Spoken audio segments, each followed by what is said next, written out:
Hey guys, how's it going? Joe here, and today I'm going to be bringing to you Exploring Colorado episode 7 with this, the Range Rover Sport HSE. Now it costs 140,000 or 120,000 credits, one of them, but it's a very nice car and it's worth the credits. Today we're going to be going to Redfoot Ranch from Finley's Dam.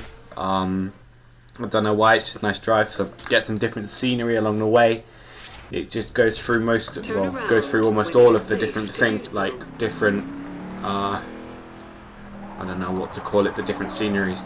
In the game we've got Just Whisper, who's my brother, and Cloric Scopes, who's my mate, who is joining Just with us one day, don't know when though. So let's get on to reviewing this Range Rover. So basically it's four-wheel drive, it's tall, it's long, which means baddish handling.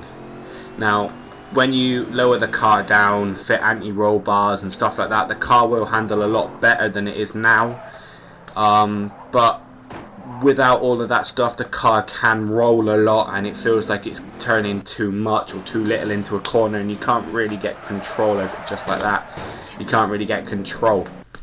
Now it's not a bad thing, because you really, in a Range Rover, you don't want to be doing 100 miles an hour around a corner. It's more of a cruising car. Now the Range Rover is a very nice car to cruise in. It's like the Bentley, it's British, it's brilliant for cruising, long range cruising. If you wanted to have a chill down the motorway or something, you know, it's a very nice car to drive. It looks nice as well. The interior, I don't know when I'm going to get to see the interior because I'm listening to this after it, but the interior is very nice as well. The whole car as a whole is very nice, and it is worth the 100 and odd K that you have to pay for it. And there is one or two bad things about it. It's got slow acceleration, but you'd expect that from a car that weighs almost 2 tons. The handling's not good, as I've already, well, it isn't the best, as I've already said.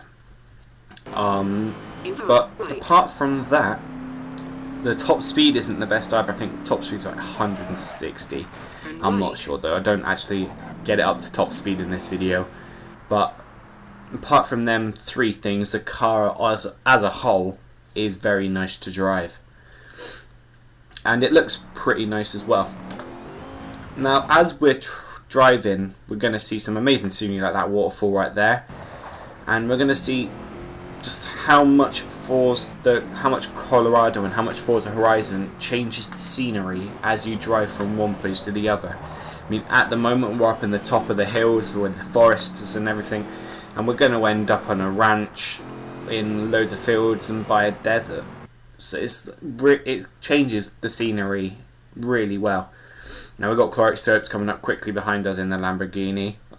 If you want me to do a road test on any car, make sure you leave it in the comments and I will try my best to achieve. Now if we look there, that is what I mean about some amazing scenery. You got the river, the bridge, the trees and the mountains in the background.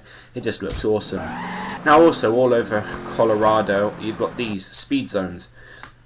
Now basically what it is, I think it's like 200 meter stretch of road, something like that, and it measures your average speed from one end to the other, and then gets your average speed, and whatever it is the speed you get for the speed zone. Now it is a very good idea, as it makes competition when you're playing, if you wanted to play against your friends but without playing online, because you don't have to be online to do this. And as you can see, it pops up there, personal best is 112, and I'm in the 1% on the leaderboards for that speed zone as well. Now there's other ones as well called speed traps, and that's basically a speed camera you go through and it gets you the speed you did through, and it records that, or it records your best speed, which is pretty awesome, as it gets the competition up between your friends and all that, and you can always see who's best, and then you get bragging rights. Coming now along the mountains again, going through some nice tunnels. The roads are nice on this game with the scenery and everything. I mean, look at that down there. You've got like the river, or it's the lake actually down there, and the mountains in the background. Yeah, when you're on these games, if you've got a 4-wheel drive car like this and you are doing a race that is on dirt and tarmac, you definitely want a 4-wheel drive car.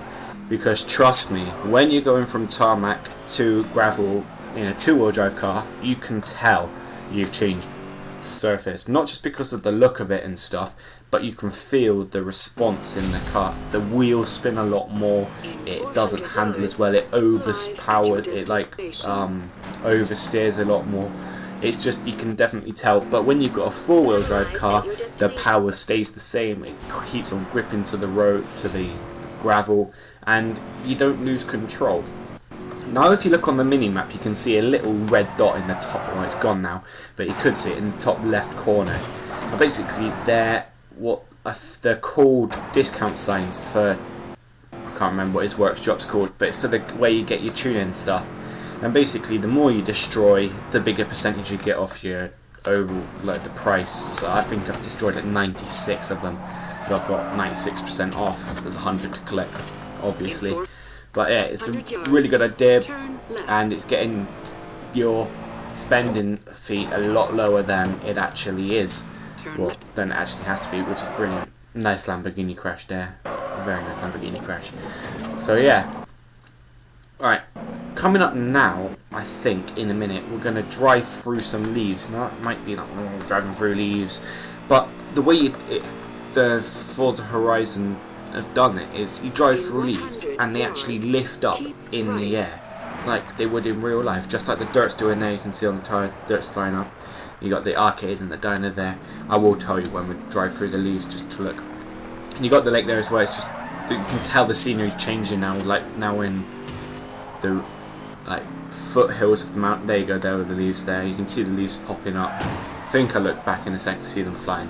But yeah, you got the lakes. Forza could have made something a lot better with this game.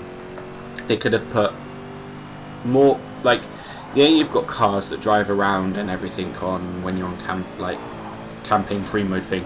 But what they should have done, that lake there, put yachts on it, people doing yachting or canoeing or something. Just make it look more lifelike, like there would actually be people there. And there's another thing about Forza, there's no weather change. It's constantly sunny. If they make Forza Horizon 2, I think that they definitely need to put weather changes in it. Because imagine doing 190 miles an hour down the motorway in Lamborghini while it's snowing. How incredible would that be? The grip would change, everything would change. I think that's probably why they haven't done it, because they'd have to change all the grip settings and everything. But if they want to improve user ability and make it more user friendly, definitely Forza put that in.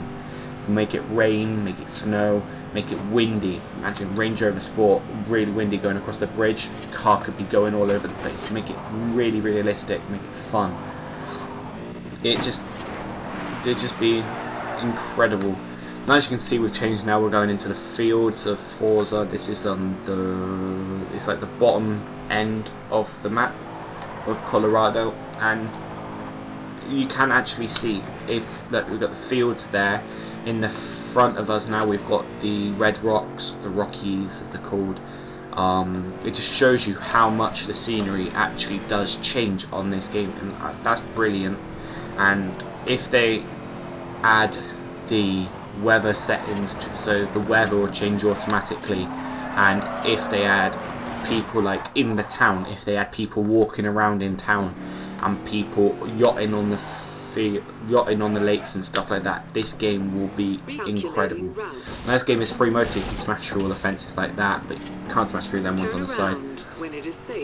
But yeah, the Range Rover as a whole is brilliant. This game as a whole is brilliant. As I've said in most of my episodes, make sure you buy this game. So yeah, if you want to buy the Range Rover, make sure you do. Now, as you can see, I'm just zooming in here now, and where my cursor is there, that's a barn find. I can't remember what, I think it's the Aston Martin DB5 you find there. But yeah, if you want to buy a very realistic, very good game where you can drive cars, do free roam, everything, make sure you buy Forza Horizon.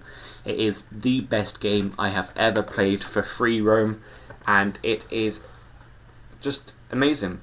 Thanks for watching, guys. I've been Joe. You've been you. I'm out. Peace.